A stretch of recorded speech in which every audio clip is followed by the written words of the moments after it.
I wish I could. I wish I could. I would take one. Tom, this program gets experience, great moments. 2 games in a row, celebrating highlights. Talk about the highs and then the low of a quote-unquote normal game on the road for you, and what you think that's like for your team too. Well, speaking of highs and lows, you beat a Oregon team here like we did, and then on a night when, there's no question a lot of people came back hoping for one of the highest of the highs, and that's just to be a part of something, not something that meant as much to me as it means to other people. But so then you have a low, and then everybody wonders what's wrong. What I explained to my team yesterday and today is we're 11 points, 12 points from being undefeated in our league. And it means nothing to other people, but it's when you have 20-point, 30-point losses that you don't look like you belong. After looking at the film, I took responsibility that night. I take more responsibility. They played 4% zone the whole year. They played 90% after we got up 20-8. They adjusted. We adjusted, but we didn't adjust good enough, and that falls on me. I'm the first to at least, behind the scenes, blame a player for something if they didn't do it. But I also think my job is to put players in a position to be successful, and we fell a little short on that. So we addressed that yesterday and today, and we will address it tomorrow. But the highs and lows of anything are, this is a long season, and you're seeing so many, variations. Some teams are barely winning, but winning. Some teams are losing big and then winning the next game. When you think of Purdue going to Penn State, look at that loss now, and we're down 30. As they say, stuff happens. And what I still say we've been is fairly consistent. But I think the couple of things we got to do a better job of, turnovers is one, and shooting the ball.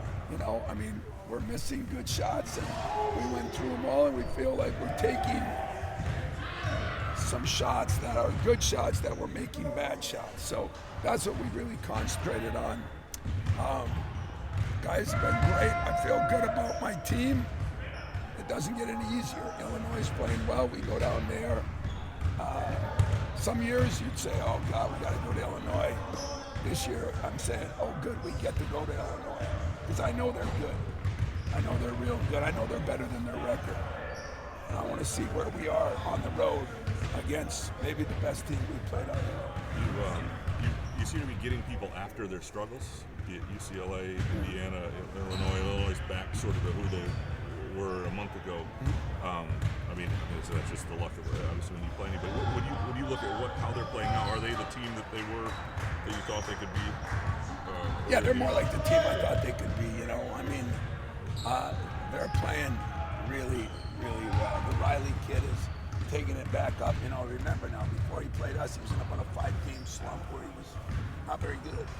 And but that's what happens when you got 20 games. 16 games right now, we'd be almost done.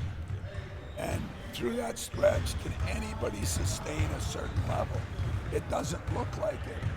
Not many teams have, or not many players within those teams have. And yet, that's the objective of every coach, to be good 100% of the time. So, I think Illinois, I said at the beginning of the year, I thought Indiana was the team in Illinois.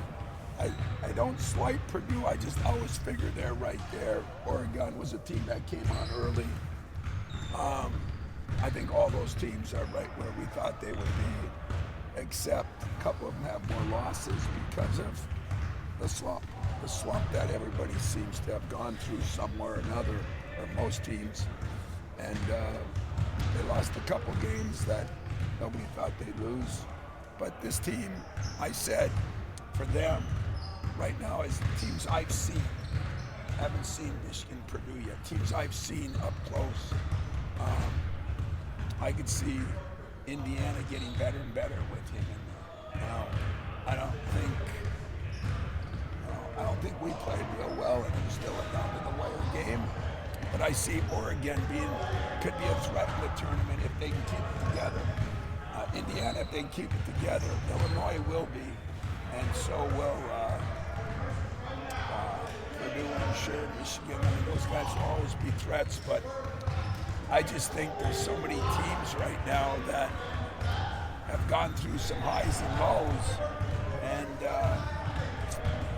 it's not as easy as you think. I'll tell you that. You've been through this before, where you've had those highs like that. A year like back to the year last year, the Final Four, you won 9 in a row. Had the lull. Like, what does it take for a team, maybe mentally, to get out of the lull to get back to that level? Well, the difference in 5-6 years ago, too, is the number of conference games. Now, as I told you, when it went from 16 to 18, it's 2, but it's 4. 2 conference games is 4 regular season. 18 to 20, I think it's the same way. And now there's a lot more crap we're all dealing with. So that changes things, too. So I almost think these last 2-3 years is a new era. I can look at what we did. I can look at what happened. If you think I'm worried about losing my team because of a couple, I'm not. If you think I think we're not as good as I think we were, which wasn't as good as you thought we were, that's why I was giving you the, we're a good team, we're not a great team yet. I mean, not one thing that I say to one of you the whole year has changed in my opinion. We still have a chance. We're in a position where ball's kind of in our court because who we play at home. But there's a lot of teams that have a chance right now, and I don't know if you can use what you did before because everything's so much more fragile. It really is. And That's what I say. Is there any, like, just from a mentality standpoint for the guys in the bounce back? I think the mentality standpoint is get your damn phone and stick it where the sun doesn't shine. Don't listen to the idiots out there. Dirtbags and distractions hasn't changed. Mental health is more important than physical health. And being somewhat positive. But also, as I did the other night, because I haven't done that much in my career. You know, if you didn't do something good enough, own it and change it. Own it and change it. And that's all I ask of you, and that's all I'd ask of me. I'm going to own it. I'm going to change it. I can guarantee you that. And we're going to be fine. Did you feel like you still got pretty good shots on Tuesday, though? Did you feel like you had pretty good shots on Tuesday? I thought we had real good shots. I said that. I didn't take it. It's all good. The way you said it, I didn't know if you meant it. What I meant, I should have mixed in the talking about the zone, but Yeah, I thought we did. Am I worried about zone? I hope we get zone 40 minutes on Saturday. How's that? That's all worried I am about. 40 minutes. Hope they zone us the whole time. You know I'm not worried about it. I already said, so listen to me. They didn't mess up. I messed up. We did not cover it. We did our normal 5 minutes of zone because usually against a team this late in the season, you've gone 23 games, you played 4% zone, you don't. And then within that, we still knew what we were doing. We missed some good shots, and I didn't think we did a good job getting the ball where we needed to. We were in enormous foul trouble. We had people all in different positions. Call them excuses, call them the truth. I don't really give a damn what anybody thinks. I'm just telling you, I've already owned up to that. Do I think we're going to get zoned by, if we play Syracuse and Boeheim comes out of his tunnel? Yeah, we're going to get zoned. Other than that, nobody's going to zone us because of one game or something like that. And if they do, bring it on. Was moving Frank into the high post one of those things that where you look back and said maybe we would have done that a little earlier? Yeah, but then I got to deal with guarding Frankie with a 6'10" guy, you know. So don't come with your Monday morning quarterback theories because there's more to it than just moving a guy in there. You know, I mean, I don't mean to get emotional about it, but guys, it's not as easy as those idiots that you read tell you. Okay, it's just not as easy. So, I mean, I've already homed up to it. Don't blame the players, blame the coach. Okay, but hands are tied too on who you can put in there and what you can do according to what they have. Like Book is effective in there. Book's not effective against a low post guy who's a beast. That's just not what he's as effective in. So I had to make some changes there, you know. like I said, I'm taking this wrong. I'm not apologizing for what you're saying, but I'm apologizing for one thing I did. I did not have my team prepared for the zone. If somebody wants to zone us tomorrow, write it. Bring it. Bring it. Tom, how valuable was the first Illinois game take when the point guard was limited minutes-wise? Do you still get as much out of that, or is it a little? Yeah, I get as much out of it because you're right. But they also had a kid who was averaging 5 points a game, get 20 and get 17 the first half or whatever he got. You know, there's always these things that happen within games, and I think he's very good. He's done a very good job. Ironically, they're one of the better shooting teams in the league. They're shooting 29% over the last 8 games or so. You know, everybody's going through something. So I think we got to be more prepared for everything. That's why we're going 2-a-days today. Morning's offense, evening's going to be defense. We're going to home in on the things that the coach didn't do very well and make sure that gets handled. And that's what I think we all should do. Whatever we don't do well, own it, change it, and that's what we're going to do. You obviously haven't made a big deal about the record, but the players know about it. Do you think maybe there's a little bit of a benefit to going on the road, hostile environment, good team, where the guys can just focus, you know, where you're not worried about the bunch of I'm not worried about the record at all. And I don't know. Ask them. I don't think they are. I mean, I think, do they want it? We have a saying around here that you always want to leave with something that maybe somebody else didn't do. So I try to find things each year. You know, I did not find Jack's favorite stuff because he always comes up with these things that happen in 16-13 and have, but winning all the games in December and January, that wasn't one that I put on there, okay? And definitely my record wouldn't have been one that I guess seems like more personal because it's me, but it's really a accumulation of, I think I went through the week of the game, sitting there one night at my house, and I was thinking of all the people that have helped me get to this position. And I started realizing, you know, there's been 6 or 7 presidents, 6 or 7 ADs. There's been over 6,600,000 fans. Didn't know that. It's because I'm smarter than you in that area. But, you know, there's just so many things that I don't think. I'm glad we're going on the road against a good team. I want to see how we respond. But remember this, we could play great and lose. I mean, that's the way it works in this league. And I don't think we can play bad and win. That usually doesn't happen on the road. I mean, if you talk to Indiana, I think that was one of the best games they played. So we know what we got to do. Whether we can do it, I don't know. But looking at yesterday and today and how the players are, as they say, players are a lot more resilient than coaches. There used to be some players you had like Tillman or Paul Davis. Be mindful of your fouls. Be mindful of your fouls. On Tuesday night, did it reveal how important Cooper is a little bit? Is he getting to that point now? And think about Coop. He's probably my top 2 smartest kids school-wise. My top 2 smartest kids. I mean, he don't make a lot of mistakes on the floor. He might miss a shot, but he don't make a lot of errors on ball screens, on this, on that. Yeah, you know, I think the foul trouble got him thinking, and then we put him in a bad position on the one. And so, yeah, it makes you realize that even guys that probably people out there, you know, those favorite people that you guys tell me about all the time, may like or not like Coop, I think you do realize how valuable he is. I know I do. And the defensive versatility that he can have. Yeah. But when he has 4 fouls, he can't be his total self. Right. And that was what happened down low, and then, you know, being paranoid of Ibakwe and Goody, and, you know, shouldn't have been in that position, but we were. And like I hope Coop assesses, why did I go over a guy's back, or why would I reach on this one, or why would Kohler, I mean, we never challenge a rebound.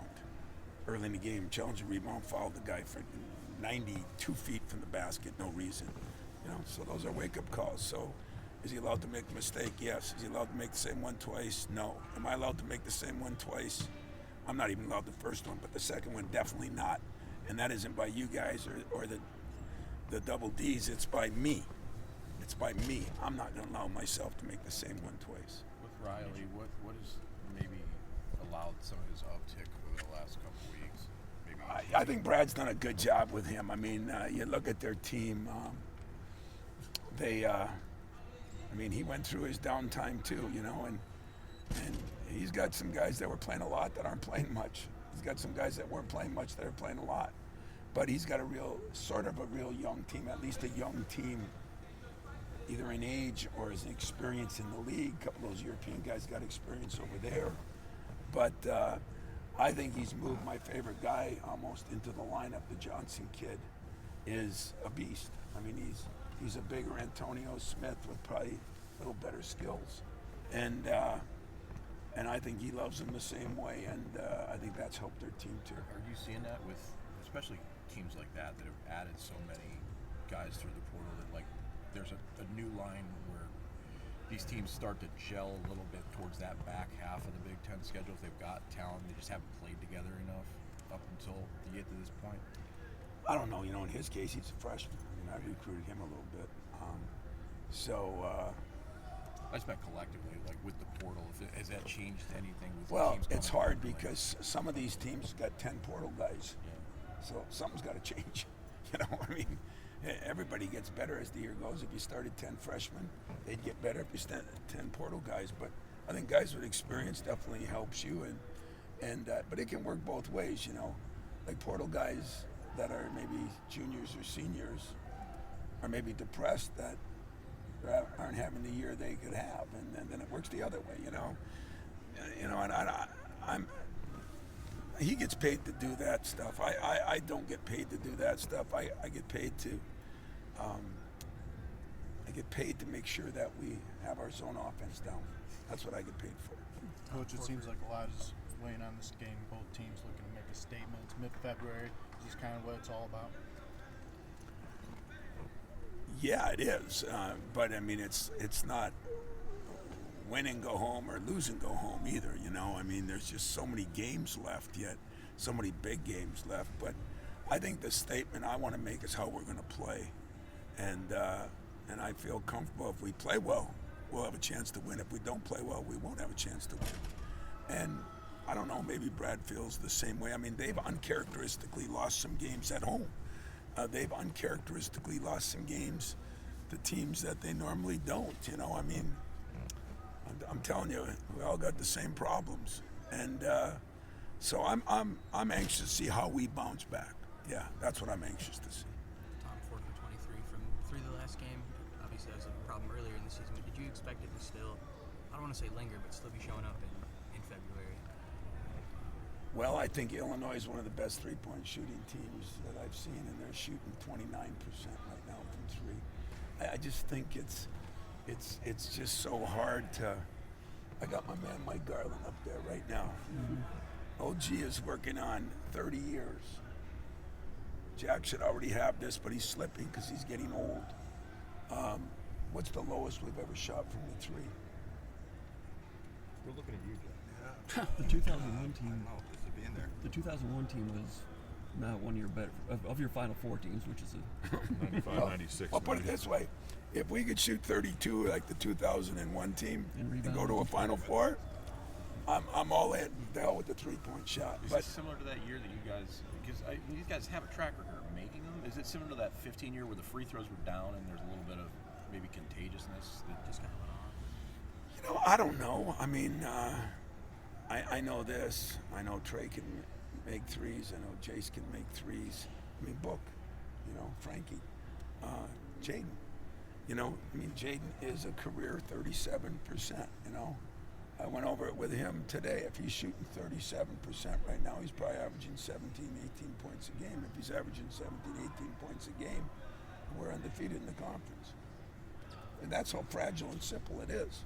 Now, correcting it is not as easy, but being aware of it and knowing it, and I think it's easier. Like for me with Jaden, he came in today and wanted to talk about it, and it's easy to say, listen, son, this is what you've done for 3 years. You know, don't let anybody get you out of that. This is not a 1 year. This is not a 6-game measuring stick. This is a 3-year measuring stick. And you know, I think we're going to shoot better. I honestly think we've made some good shots, bad shots.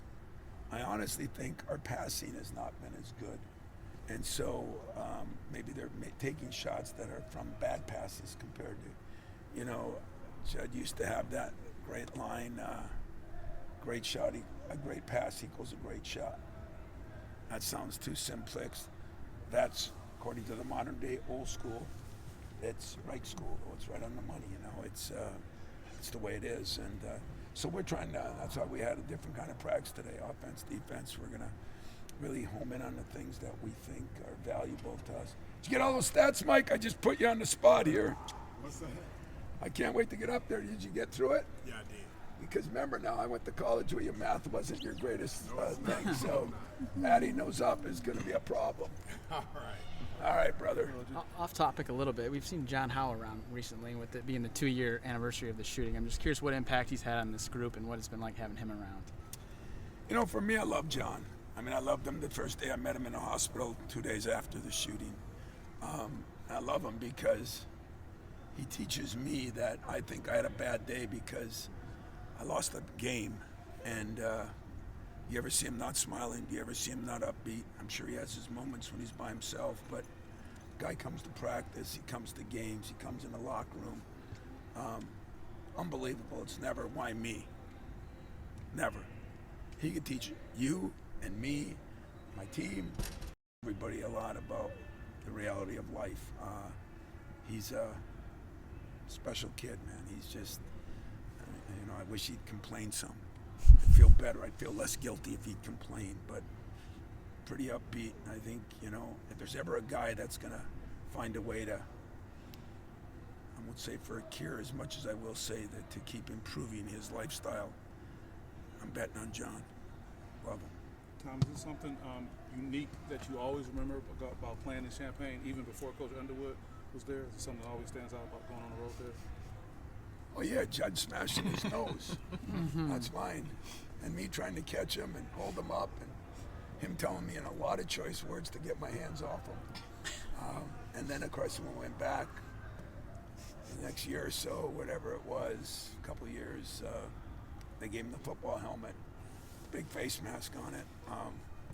You know, that was maybe the cheapest gift he got, and maybe the best gift he got when I look back. So there's been a lot of great moments at Illinois. You know, we had some wars there when Bruce Weber and back when, I mean, there were a lot of good teams there, and us and them were really good in the early 2000s with Darren Williams and that group that they had. You know, we were both in the Final Four together. People there, crowd's great. I mean, yeah, it's one of those programs like Wisconsin and them that, you know, we had a lot of battles, and so going there is always a challenge, but a good challenge. And it's and Brad, I think, is one of the better coaches in the league. I mean, he coaches them hard, he gets after them, his teams play hard, and Johnson is just kind of like Brad's type of guy. Like Antonio was my type of guy, you know, Andre, those guys that tough, and this kid's big and he's skilled, and he's getting better now. You know, he hardly played early, and then he's played a little more. Hell, he did what you're supposed to do, you know, get better as the year went on. What a concept.